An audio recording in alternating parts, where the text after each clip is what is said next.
프랑스 남부의 작은 도시 중에 그라스라고 하는 도시가 있습니다. 세계의 향수의 수도로 불리는 도시예요. 샤넬, 디올, 갤랑 같은 세계적인 브랜드들이 사용하는 원료와 조향 기술이 지금도 이곳에서 이루어집니다. 새벽 4시가 되면 장미밭에 이슬이 맺힙니다. 그때부터 조향사들은 일찍 일어나서 움직이기 시작합니다. 왜 새벽부터 움직일까요? 해가 뜨면 꽃의 향이 날아가 버리기 때문이에요. 그들은 조심스럽게 한 송이 한 송이 꽃잎을 모읍니다. 놀라운 사실은 약 4톤의, 그러니까 4,000kg의 장미 꽃잎을 모아야 겨우 1kg의 에센스를 얻을 수 있다는 거예요. 그리고 그 1kg의 에센스로 만들 수 있는 향수는요, 단 몇 방울에 불과합니다. 하지만 그 몇 방울이 수천 명의 사람들을 매혹시킵니다.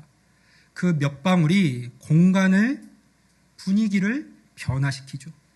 그 몇 방울이 오랜 시간 기억되는 향기가 됩니다. 여러분, 오늘부터 우리는 조향사가 되려 합니다. 영적 조향사예요. 우리가 만들 향수의 이름은 7주향입니다. 7주간의 향기로운 초대를 의미하죠. 101명, 아니 그 이상의 영혼을 향한 사랑의 향기를 만들어 가는 겁니다.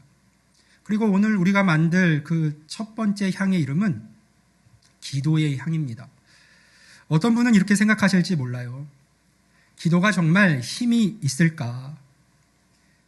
내 작은 기도가 과연 무슨 변화를 만들어낼까? 그런데 여러분, 곰곰이 생각해 보세요. 기도가 아무런 힘이 없고 기도가 아무런 변화도 만들어낼 수 없다면 살아계신 하나님께서 우리에게 자녀된 자들에게 왜 기도하라고 말씀을 하셨겠습니까? 1844년 11월 영국의 한 남자가 5 친구의 이름을 종이에 적었습니다. 그의 이름은 그 유명한 조지 뮬러입니다. 그는 그날부터 매일 친구들을 위해서 기도하기 시작합니다. 18개월 후에 첫 번째 친구가 예수님을 만났습니다. 두 번째 친구는 5년 뒤에, 세 번째 친구는 6년 뒤에 회심하고 예수님께로 돌아왔습니다. 25년쯤 지났을 때 또 한 명의 친구가 예수님께로 마음을 열고 돌아오게 됩니다. 한 사람이 남아 있었죠. 뮬러는 52년간 단 하루도 빠짐없이 그를 위해 기도합니다.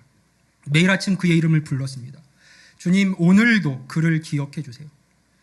그렇게 52년이 흘렀습니다. 1898년 3월 10일 93세의 뮬러가 숨을 거둡니다. 그의 장례식에는 수천 명의 사람들이 몰려들었어요. 그의 생애와 죽음을 지켜본 사람 중에는 그 남아있던 한 명의 친구도 있었습니다. 그의 죽음을 지나면서 그도 고백하게 되었어요. 예수님, 저를 받아주세요. 그도 결국 예수님을 믿게 된 겁니다. 52년을 지나서 조지 뮬러, 그의 기도가 응답된 것이죠. 여러분의 마음에도 그런 한 사람이 있지 않습니까? 10년을 기도해도 변하지 않는 남편이 있을 수 있습니다. 20년을 전도해도 교회 문턱을 넘지 않는 친구가 있을 수 있어요. 아직도 예수님을 모르는 부모님이 계실 수도 있습니다.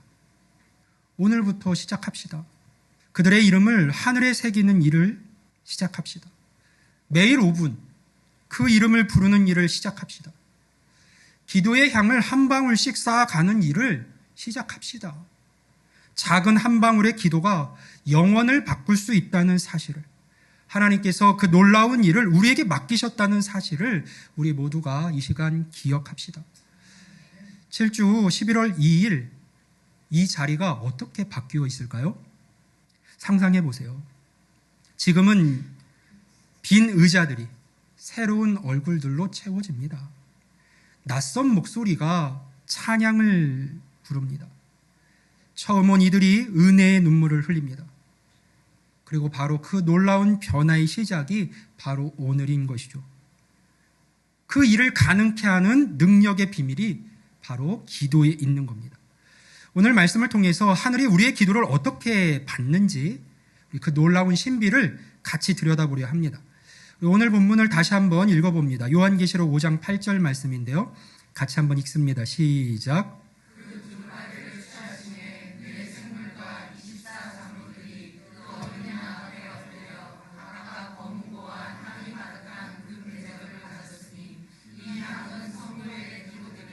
아멘.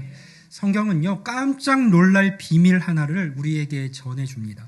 우리의 기도가 하늘나라에서는 향이 된다는 거예요. 요한계시록 8장 3절과 4절도 같은 진리를 말하고 있는데요.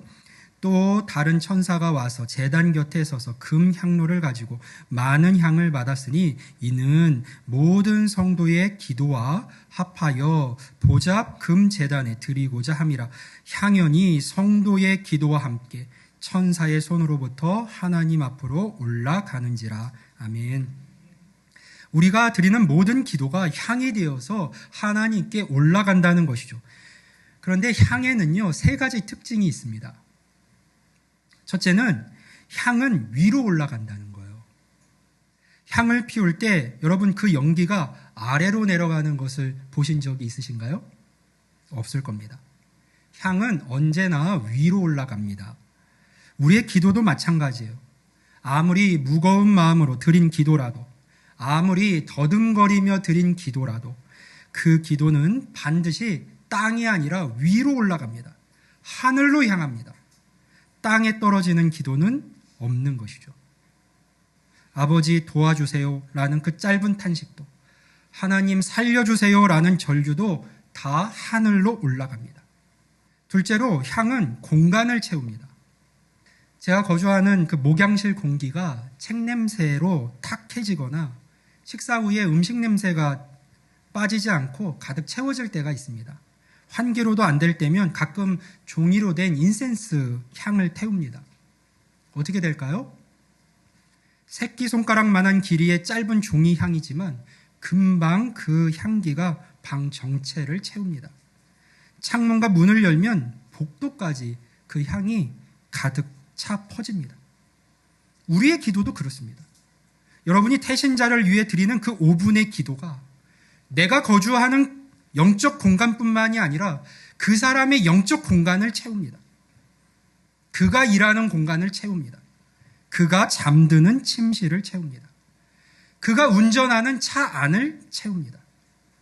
보이지 않는 영적 공간에 우리의 기도가 향이 되어서 가득 채워지는 것이죠. 셋째로 향은 오래 남습니다. 아침에 뿌린 좋은 향수는 저녁까지 하루 종일 갑니다. 향을 품은 종이를 책갈피로 사용하다가 그냥 책 사이에 넣어놓은 적이 있어요. 잊은 듯 살다가 몇 년 만에 발견을 하니까 그 향이 책에 배어서 은은하게 남아 있었습니다. 향은 사라진 것 같아도 어딘가 배어서 오래 남게 마련이에요. 우리의 기도도 그렇습니다. 오늘 드린 기도가 내일 응답되지 않아도 사라진 것이 아니에요. 내년에도 10년 후에도 그 기도는 반드시 언제나 하늘에 남아 있습니다. 놀라운 상징이 오늘 말씀에 하나 더 등장을 하는데요. 그 기도들의 향이 어디에 가득 담길까요? 금대접이에요. 여러분, 금대접이 무엇을 의미합니까? 금이 상징하는 게 있잖아요. 금은 변하지 않고 귀한 것을 담는 혹은 그 자체로 귀한 것으로 인정이 됩니다. 가장 소중한 것을 담는 그릇으로 바뀌기도 하죠. 하나님은 우리의 기도를 그토록 귀하게 여기신다는 것입니다. 가볍게 생각하지 않으신다는 거예요. 여러분이 어제 저녁에 드린 그 짧은 기도를 하나님은요, 귀하게 여기시고 금대접에 담으셨습니다. 오늘 한 주간에 살아가는 동안에 아침 출근길마다 중얼거린 그 기도를 천사가 받아서 하나님께 올려드렸어요. 지난 주일 예배 시간에, 아니 오늘 예배 중에 드린 그 눈물로 드린 간구가 지금도 하나님의 보좌 앞에 그리고 금대접 안에 담겨 있습니다. 생각해 보세요. 하늘의 금대접에 여러분의 기도가 쌓이고 있습니다. 한 방울, 두 방울, 10방울. 그리고 그 대접이 가득 찰 때 무슨 일이 일어날까요? 요한계시록 8장 5절이 그것에 대한 답을 줍니다. 우리 같이 한번 읽어볼까요? 시작.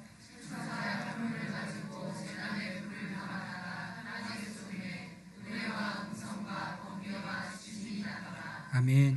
이 말씀은요, 하나님께서 성도의 기도를 결코 잊지 않으시고 마침내 역사 속에 강력히 응답하신다는 것을 보여주는 상징입니다. 그 응답은 심판으로, 구원으로 하나님의 뜻을 이루는 역사로 나타납니다. 하나님의 때가 되면 마치 향로가 기울어져서 그 불이 쏟아지듯 하나님의 응답이 분명하게 드러난다는 것이죠. 지금 이 순간에도 우리가 품은 영혼을 위한 기도가 하늘의 금대접에 담기고 있습니다. 그리고 그 대접이 기울어지는 날 하나님은 반드시 그 기도를 사용하셔서 영혼들을 주님께로 돌이키실 겁니다. 바로 이것이 기도의 신비예요. 우리의 기도가 그저 흩어지지 않고 하나님 앞에 금대접에 담겨서 때가 되면 그것이 우리에게 응답으로 주어진다. 이것이 우리가 붙잡아야 할 하나님의 약속인 것이죠. 누가복음 15장에는 예수님이 들려주신 가장 아름다운 비유 중 하나가 등장을 합니다. 잃은 양의 비유예요. 예수님은 이렇게 말씀을 하셨습니다. 15장 4절 말씀을 보면요. 너희 중에 어떤 사람이 양 100마리가 있는데 그 중에 하나를 잃으면 99마리를 들에 두고 그 잃은 것을 찾아내기까지 찾아다니지 아니하겠느냐. 자, 우리 이 비유를 세 가지 관점에서 다시 보겠습니다. 첫째는 하나님의 관점이에요. 목자에게는 99마리의 양이 있습니다. 충분해 보이죠. 그런데 목자는 한 마리가 없다는 것을 압니다. 어떻게 할까요? 매일매일 저녁에 양의 이름을 불렀으니까요. 목자는 양들의 얼굴을 알고 있습니다. 걸음걸이도 알아요. 울음소리도 구별합니다. 그래서 한 마리가 없으면 놀라고 가슴이 뛰기 시작합니다. 어떻게 할 수밖에 없을까요? 찾아 나설 수밖에 없는 것이죠. 하나님도 그러하십니다. 이 세상에 80억 인구가 있어도 우리 교회의 모든 성도가 모여도 하나님은 오지 않은 바로 그 한 사람을 아십니다. 그의 이름을 부르시는 것이죠. 그의 빈자리를 바라보십니다.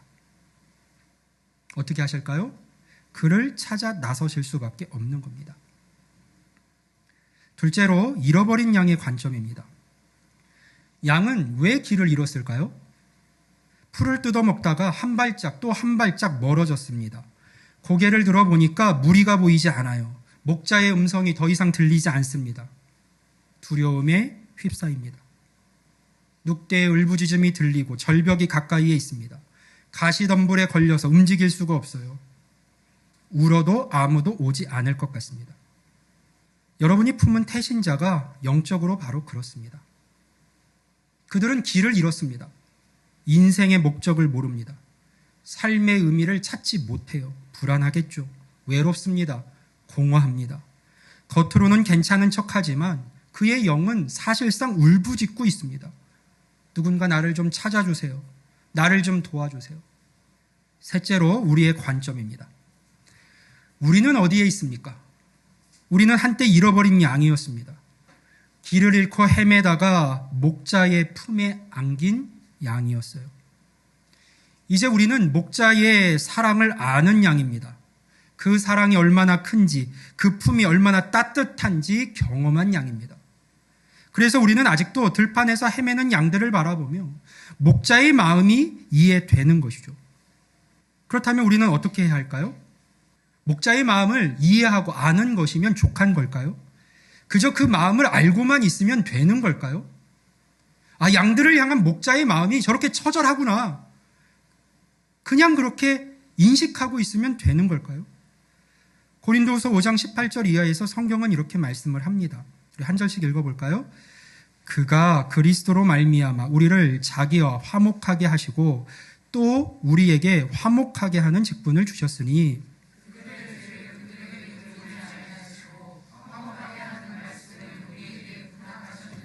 그러므로 우리가 그리스도를 대신하여 사신이 되어. 우리는 하나님과 또 그분에게서 멀어진 자들을 화목케 하는 직분을 받았습니다. 우리는 그리스도를 대신하여 사신이 되었습니다. 그리스도의 사신이 된 자들이에요. 목자의 음성을 전하는 메신저가 되었습니다. 우리의 기도는 목자의 마음을 품고 드리는 간구입니다. 목자이신 예수님이 찾는 그 영혼을 나도 찾기 원합니다. 주님의 양을 나도 같이 찾겠습니다. 그 마음이 사실상 우리에게 필요한 것이죠. 마태복음 9장에서 예수님은요, 사람들을 보시면서 매우 불쌍히 여기셨어요. 예수님께서 그들을 불쌍히 여기신 이유가 이렇게 기록되어 있습니다. 마태복음 9장 37절과 38절 말씀입니다. 무리를 보시고 불쌍히 여기시니 이는 그들이 목자 없는 양과 같이 고생하며 기진함이라.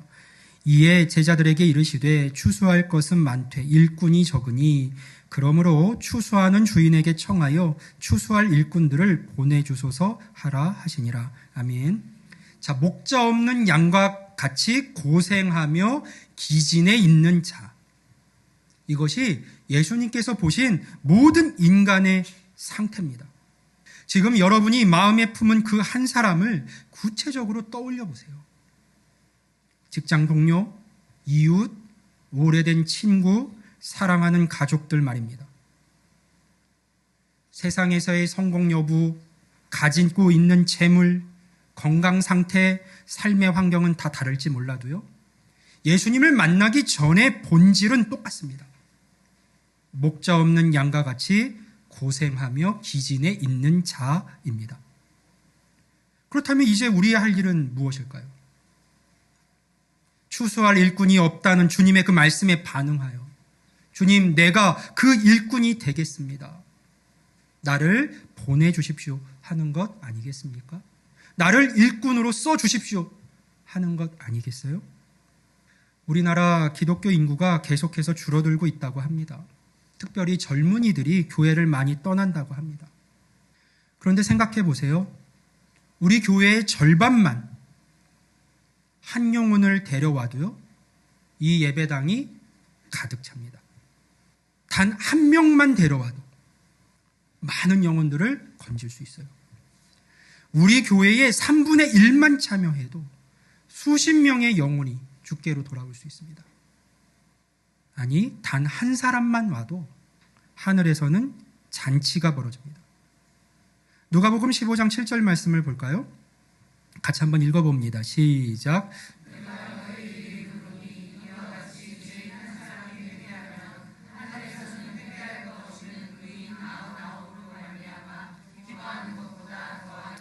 아멘.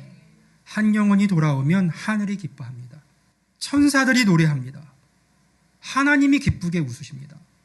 그런데 중요한 것이 하나 있죠. 하나님은 우리를 통해서, 다른 그 어떤 것이 아니라 우리를 통해서 그들을 찾기 원하신다는 것이에요. 우리의 입술을 통해서 복음을 전하기 원하십니다. 우리의 손을 통해서 사랑을 보여주기 원하십니다. 우리의 기도를 통해서 그들의 마음을 움직여 가시기를 원하십니다. 우리가 그들의 이름을 부르며 기도할 때 하나님의 심장이 뛰기 시작하시는 거예요. 우리가 한 걸음 그들에게 다가갈 때 우리의 걸음을 통해서 하나님도 그에게 다가가시는 겁니다. 우리가 그들을 포기하지 않을 때 포기하지 않으시는 하나님의 역사가 비로소 일어납니다. 일하기 시작해요. 하나님의 심정은요, 한 영혼을 향해 있습니다. 잃어버린 그 한 영혼이요. 그 마음을 품고 기도하는 것이 바로 칠주양의 시작입니다. 성경은요, 기도의 능력을 수없이 증거하고 있습니다. 그것을 어떻게 한 시간에 다 나열할 수 있을까요? 기도는 단순한 종교 행위가 아닙니다. 기도는 하늘과 땅을 연결하는 능력의 통로예요. 기도는 불가능을 가능으로 바꾸는 하나님의 방법입니다. 우리 성경에서 세 개의 증거만 한번 찾아볼까요? 첫째로 모세의 기도를 보십시오. 출애굽기 17장에 나오는 사건인데요. 이스라엘이 아말렉과 전쟁을 합니다. 여호수아는 골짜기에서 칼을 들고 싸웁니다. 모세는 산 위에서 손을 들었죠. 11절에 이렇게 기록이 되어 있습니다. 모세가 손을 들면 이스라엘이 이기고 손을 내리면 아말렉이 이기더니. 전쟁의 승패가 어디에 달려 있습니까? 칼의 날카로움이 아닙니다. 군사의 숫자가 아니에요. 전략의 탁월함도 아닙니다. 기도하는 손에 달려 있었습니다. 모세의 손이 올라가면 이기고 내려가면 집니다. 그래서 아론과 훌이 무엇을 했습니까? 모세의 손을 붙들어 올렸습니다. 해가 질 때까지 손을 들게 했죠. 결국 이스라엘이 승리했습니다. 그 들은 높이 든 손이 승리를 주었을까요? 아니죠. 손은 하나의 상징일 뿐입니다. 모세의 기도를 통해서 하늘을 바라보는 하나님을 향하는 그 기도를 통해서 연합된 기도를 통해서 하나님께서 승리로 이끄신 것이죠. 여러분, 지금 우리도 아말렉과의 전투가 있었던 그 광야에 서 있는 겁니다. 지금 우리도 사실상 영적 전쟁 중이에요. 101명의 영혼을 놓고 벌이는 전쟁입니다. 사탄은 그들을 놓아주려 하지 않습니다. 어둠의 세력이 그들을 붙잡고 있습니다. 그러나 우리가 기도에 손을 들 때 비로소 승리가 시작될 수 있는 것이죠. 우리의 기도하는 손이 내려가지 않는다면 반드시 하나님께서 승리의 열매를 얻게 하실 겁니다. 둘째로 초대교회의 기도를 보세요. 사도행전 12장 5절 말씀입니다. 이에 베드로는 옥에 갇혔고 교회는 그를 위하여 간절히 하나님께 기도하더라. 아멘. 베드로가 갇힌 감옥을 상상해 보세요. 헤롯의 감옥입니다. 두 겹의 철문이 있었어요. 16명의 군사가 사교대로 지키는 곳입니다. 베드로는 두 군사 사이에 쇠사슬로 묶여 있었습니다.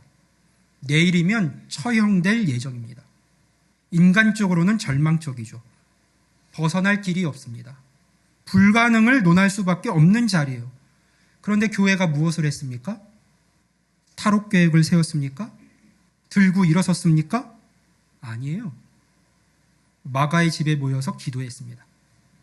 간절히 기도했습니다. 밤새 기도했습니다. 그 결과 무슨 일이 일어났습니까? 천사가 나타나서 쇠사슬을 풀었습니다. 철문이 저절로 열렸습니다. 베드로가 걸어 나왔습니다. 기도가 만든 기적이에요. 여러분이 품은 태신자도 마찬가지입니다. 그들을 묶고 있는 보이지 않는 영적 쇠사슬이 있습니다. 상처의 쇠사슬, 불신의 쇠사슬, 교만의 쇠사슬, 두려움의 쇠사슬, 중독의 쇠사슬, 죄의 쇠사슬. 그러나 우리가 간절히 기도할 때 그 사슬이 끊어지고 굳게 닫혀있던 마음의 문이 활짝 열릴 수 있습니다. 우리 셋째로 엘리야의 기도를 보세요. 열왕기상 18장 1절에서 하나님이 이렇게 약속을 하셨습니다. 많은 날이 지나고 제3년에 여호와의 말씀이 엘리야에게 임하여 이르시되 너는 가서 아합에게 보이라. 내가 비를 지면에 내리리라.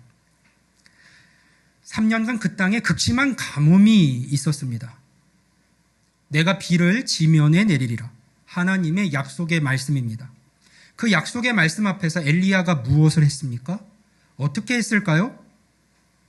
41절부터 45절을 보면 갈멜산 꼭대기에 올라가서 무릎을 꿇고 기도합니다. 이 머리가 무릎 사이에 들어갈 정도로 허리를 굽히고 간절히 기도합니다. 한 번이 아니에요. 7번 반복해서 기도합니다. 성경에서 7번 기도했다는 것은 끊임없이 기도했다는 얘기입니다. 왜일까요? 하나님이 약속하셨는데 왜 기도해야 합니까? 비를 주시겠다고 약속하셨잖아요. 에스겔 36장 37절이 답을 줍니다. 우리 같이 한번 읽어볼까요? 시작.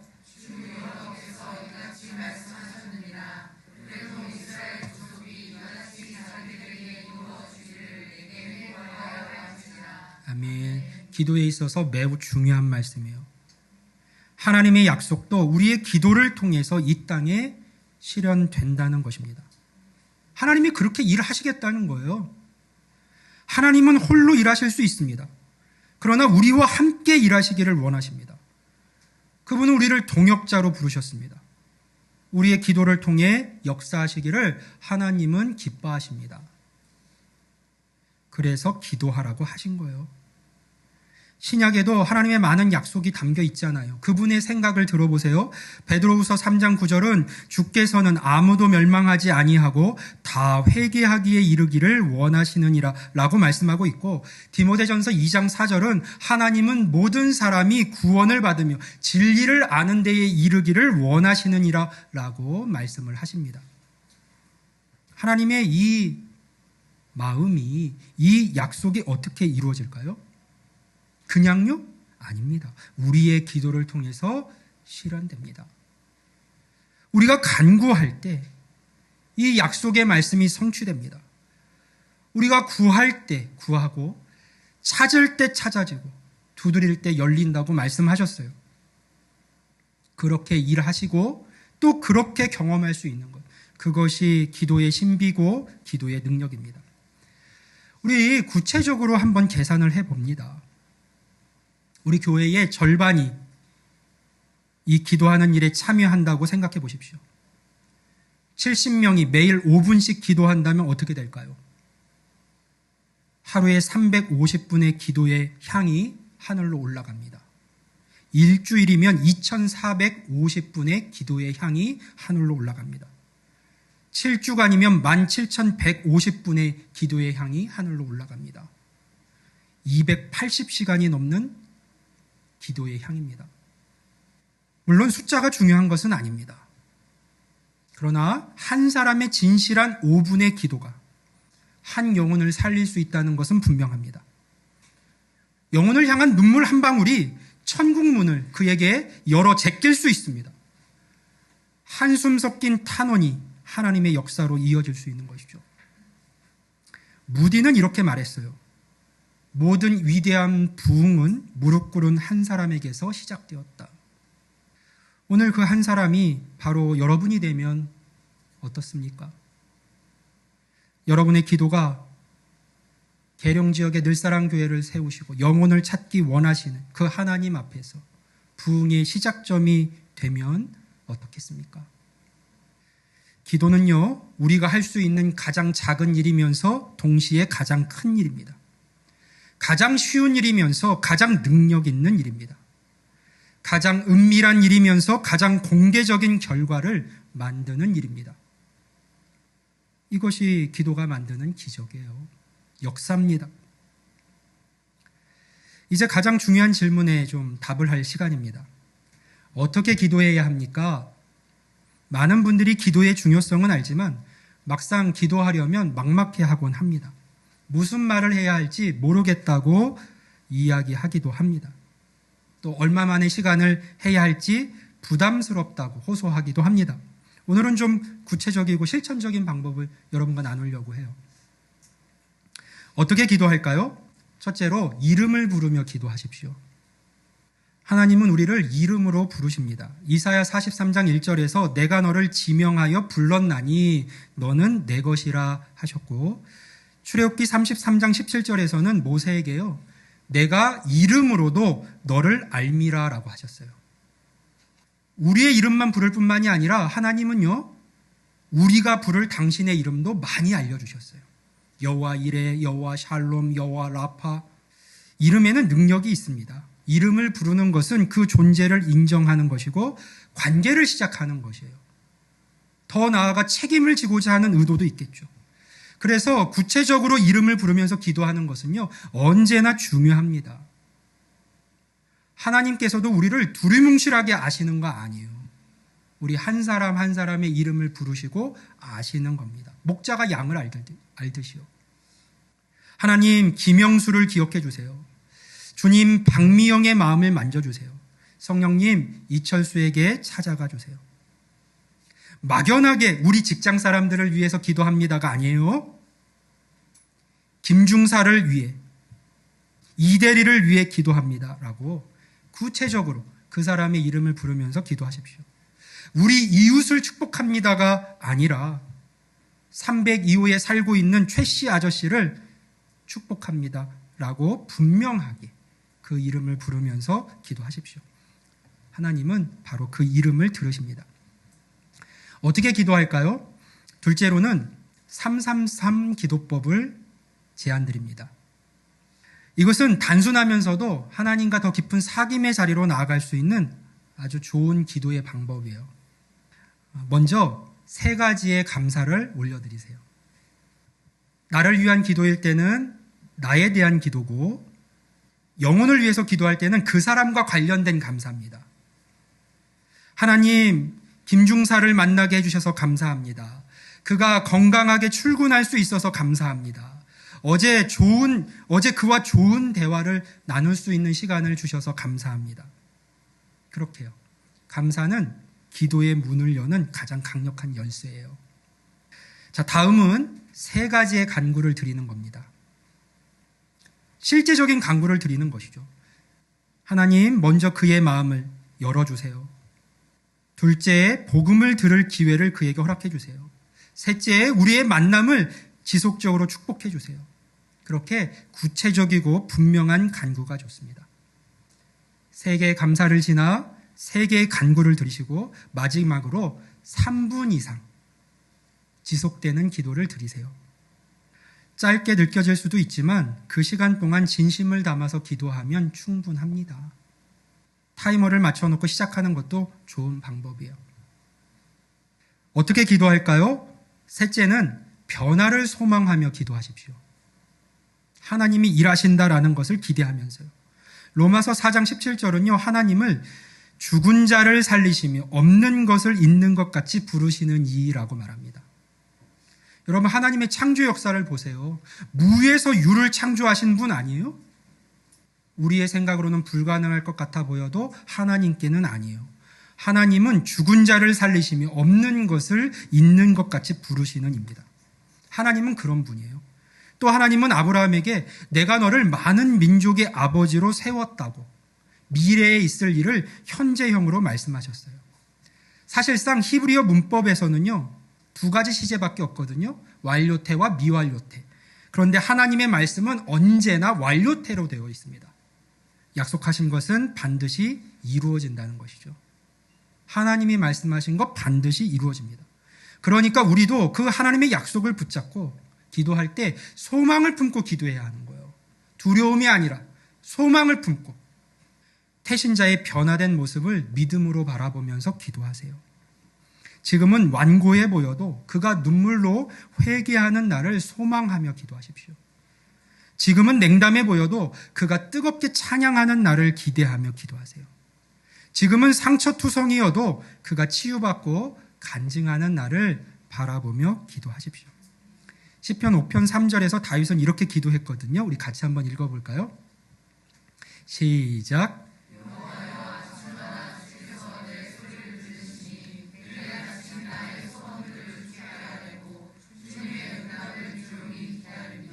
아멘. 기도하는 사람은 이렇게 다윗처럼 주님의 응답에 대한 기대를 반드시 가져야 합니다. 주님의 응답을 내가 조용히 기다립니다. 예수님도 마가복음 11장 24절에서 무엇이든지 기도하고 구하는 것은 받은 줄로 믿으라고 하셨어요. 그게 기도하는 자의 바른 태도입니다. 소망을 잃지 않는 것. 여러분, 이것은 막연한 긍정적 사고가 아닙니다. 하나님의 약속에 근거한 확신이에요. 하나님은 한 영혼도 멸망하지 않기를 원하신다고 말씀하셨고 약속하셨습니다. 그 약속을 붙잡고 태신자가 구원받을 날을 그리면서 기도하는 것이죠. 주님, 김영수 형제가 주님을 만나 새 사람이 될 줄로 믿습니다. 그 날을 바라고 기다리며 저는 오늘도 기도합니다. 마지막 넷째로 어떻게 기도할까요? 시간을 정해서 기도하십시오.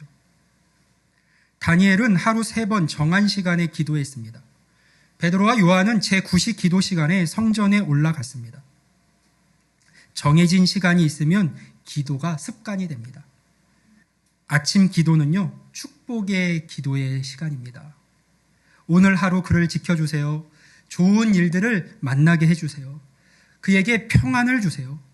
태신자의 하루를 축복하면서 시작하는 겁니다. 점심 기도는요, 보호의 기도를 올릴 수 있어요.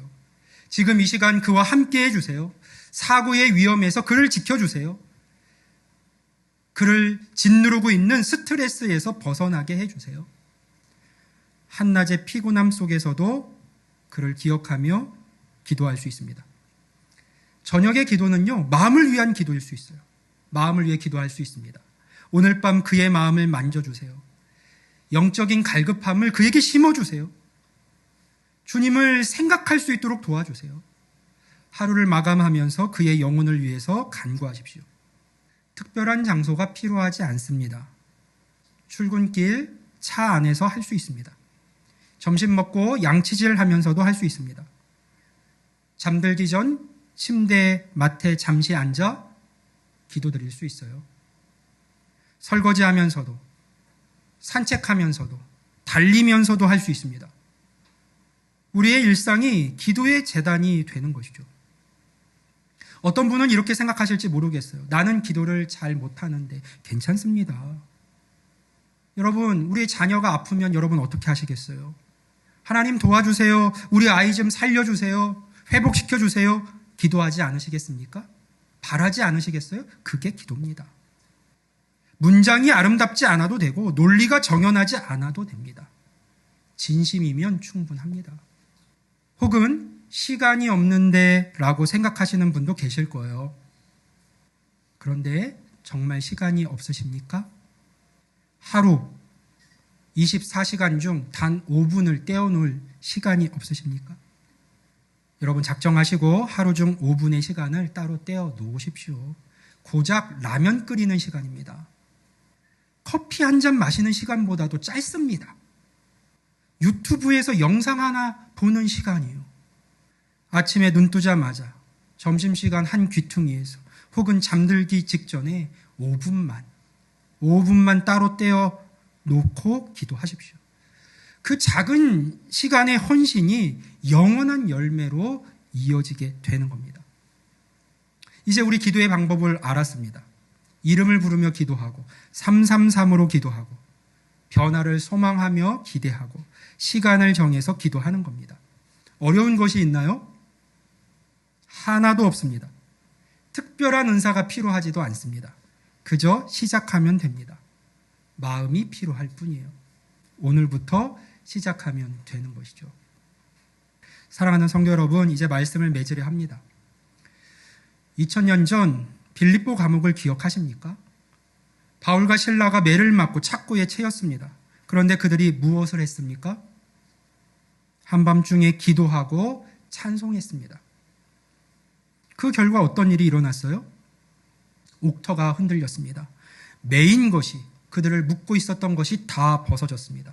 그리고 그를 지키고 있던 간수와 그의 모든 가족들이 다 구원을 얻었습니다. 초대교회 성도들이 마가의 다락방에 모였습니다. 120명이 한마음으로 모여서 간절히 기도했습니다. 포기하지 않고 기도했죠. 마침내 오순절이 되자 주님께서 약속하신 성령이 임했습니다. 그날에 3,000명이 회개하고 구원받는 역사가 일어납니다. 예루살렘이 뒤집힌 거예요. 기도가 역사를 바꿨습니다. 위대한 신학자요, 교회의 아버지라 불리는 사람 중에 어거스틴이 있거든요. 종종 말씀드렸죠. 그는 처음부터 신앙인은 아니었어요. 젊은 시절 그는 굉장히 매우 방탕한 삶을 살았습니다. 이단에도 빠졌고 끊임없이 쾌락을 쫓는 삶을 살았습니다. 그런 그를 바라보는 어머니 모니카의 마음이 찢어지지 않은 날이 하루도 없었어요. 모니카는 17년간 눈물로 아들을 위해 기도했습니다. 매일매일 간구했습니다. 아들이 쾌락을 쫓아서 이런 저런 일로 도시를 떠나 움직일 때마다 그와 함께 이동하면서 계속해서 그를 위해서 기도했습니다. 전승에 따르면요, 한 번은 너무 지친 모니카가 그 지역에 있는 주교를 찾아가서 울면서 이렇게 말했다고 해요. 제발 제 아들을 좀 만나 주십시오. 오랜 시간 기도해 왔지만 변화의 빌미가 모습이 보이지 않습니다. 제발 그를 좀 설득해 주세요. 주교가 답했다고 해요. 부인, 힘을 내십시오. 눈물의 기도로 키운 자녀는 결코 멸망하지 않습니다. 그리고 17년 후 32세의 어거스틴은 밀라노의 한 정원에 있었습니다. 어느 날 근처에서 놀고 있던 아이의 노랫소리가 계속해서 들려오는 거예요. 가사는 이랬습니다. 톨레레게 집어서 읽어라, 집어서 들고 읽어라, 이런 가사예요. 그런데 그렇게 다른 삶을 살고 있었던 어거스틴이요, 그날따라 그 노래가 마치 하나님께서 자신에게 주시는 음성처럼 들린 거예요. 그래서 그는 성경을 들어가서 들어 읽었고, 읽는 중에 로마서 13장 13절과 14절 말씀을 읽게 됩니다. 낮에와 같이 단정히 행하고 오직 주 예수 그리스도로 옷 입으라. 그리고 그 순간 그의 17년간의 방황이 끝나게 됩니다. 그는 회심했습니다. 후에 어거스틴은요, 그의 고백론에 이렇게 썼습니다. 어머니의 눈물이 나를 구원했습니다. 어머니는 육신의 출산보다 더 큰 고통으로 내 영혼을 낳으셨습니다. 어머니의 기도가 없었다면 나는 멸망했을 것입니다. 하나님은 어떠실까요? 모니카의 마음은 하나님의 마음을 닮아 있습니다. 17년이 걸려도 52년이 걸려도 하나님은 포기하지 않으셨죠. 그래서 우리도 포기할 수 없는 거예요. 하나님이 그 잃어버린 영혼을 포기하지 않으시니 우리도 포기할 수 없는 겁니다. 아니, 포기하지 말아야 하는 것이죠. 오늘부터 우리는 영적 조향사입니다. 7주간 기도의 향을 만들어 갈 거예요. 한 방울 한 방울 정성스럽게 모을 겁니다. 그리고 그 향은 하늘로 올라갈 것입니다. 사랑하는 성도 여러분, 오늘부터 시작되는 한 주간 매일 아침 5분만 따로 떼어 놓으시기를 바랍니다. 단 5분입니다. 여러분이 마음에 품은 그 한 사람의 이름을 부르면서 기도해 주십시오. 어렵지 않습니다. 거창하지 않아도 됩니다. 그저 하나님 김영수를 기억해 주세요 라는 한마디면 충분합니다. 혹시 기도가 막막하신 분들을 위해서 내일부터 매일 아침 6시에 교회 밴드에 그날의 기도문을 올려드리겠습니다. 그리고 3개의 그날의 기도 제목과 영혼과 7주양을 향한 기도 제목을 매일 올릴 것인데요. 여러분 개인의 태신자들을 위한 기도와 함께 그 기도문을 읽으면서 매일매일 기도하셔도 좋겠습니다. 중요한 것은요, 내게 맡겨진 영혼을 위해서 내가 기도하는 것이에요. 함께 한 마음으로 기도의 향을 올려드리는 것이죠. 7주양이 끝나고 새생명축제가 열린 날 우리는 고백하게 될 겁니다. 내 5분의 기도가 헛되지 않았구나.